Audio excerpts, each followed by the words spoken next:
Hello hi नमस्कार जय जगन्नाथ मु आपण प्रिय अपरूपा आपण मानक पूजा फ्लेवर हाउस को स्वागत जनाऊँगी। आपण माने केमती अछंती आशा करुछि जगन्नाथ कृपार समस्ते भलरे थिबे। आज गोटे मु एमितिका रेसिपी नेकी आसीछि। आपण को भात जदि रुचि नथिबो तेबे आपे भात रुचिबो। सेही रेसिपीटीर नाम होउछि भेंडी खट्टा। चलंतु दर्शक बंधु भेंडी खट्टा प्रस्तुत करिबा।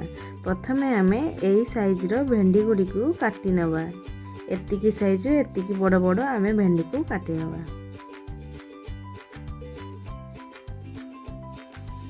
तापरे आमे करेई बसे करेई गरम होगा परे सेथिरे आमे तेल को ढाली नबा। तेल गरम हे आसला परे सेथिरे आमे पंच फुटण को पकेई नबा। पंच फुटण फुटी आसला परे सेथिरे आमे छेंची रखिथिबा रसुण को पकेइबा। तापरे आमे काटी रखिथिबा कंचा लंका को पकेई नबा। तापरे आमे भुसुंगा पत्र को पकेई नबा। तापरे आमे भल भाबरे गळाई नबा। किछि समय भाजी नबा परे आमे सेथिरे काटी रखिथिबा भेंडी को पकेई नबा। भेंडी को भल भाबरे आमे गळाई नबा।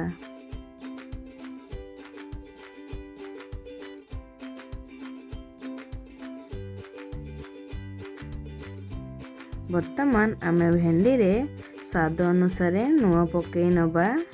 तापरे आमे हळदी गुंड पकेई नबा।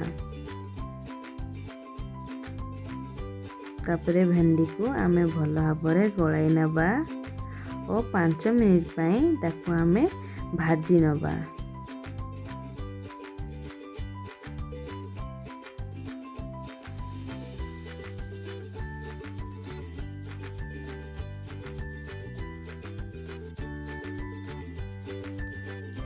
भेंडी भाजीवार 5 मिनिट हो जाइए। हल्का भेंडी सीझी आसी जाइए। तापरे आमे तेंतुली मंड को आमे पकई नबा। तापरे भल भाबरे गळाई नबा। तापरे आमे मिठा अनुसार आमे चीनी को ऐड कर नबा।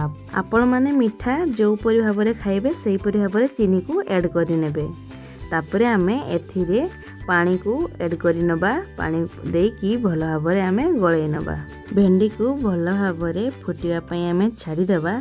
जेपरी भेंडीटी भल भाबरे कुक हो जाए। देखिबे आस्ते आस्ते आमर पानी आस्ते आस्ते कमी आसीबो परे आमर भेंडी खट्टाटी प्रस्तुत हो जिवो। अल्प अल्प पानी थिवो तापरे आमे उल्हेई नबा। वर्तमान देखंतु आमर अति सहज उपाय रे भेंडी खट्टा प्रस्तुत हो जाइछि।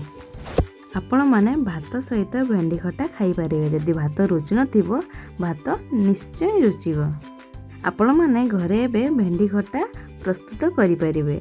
आपण माननको जदि मो रेसिपीटी भल लागि थे आपण माने घरे थरे निहाती ट्राई करिवे और मते कमेंट माध्यम रे जणाइबे रेसिपीटी केमिति होइथिला और केमिति टेस्ट होइथिला। आपण माननको जदि मोर भेंडी खट्टा रेसिपीटी भल लागि थे तेबे लाइक शेयर कमेंट सब्सक्राइब करबा को जमार भूलिबेनी। जय जगन्नाथ।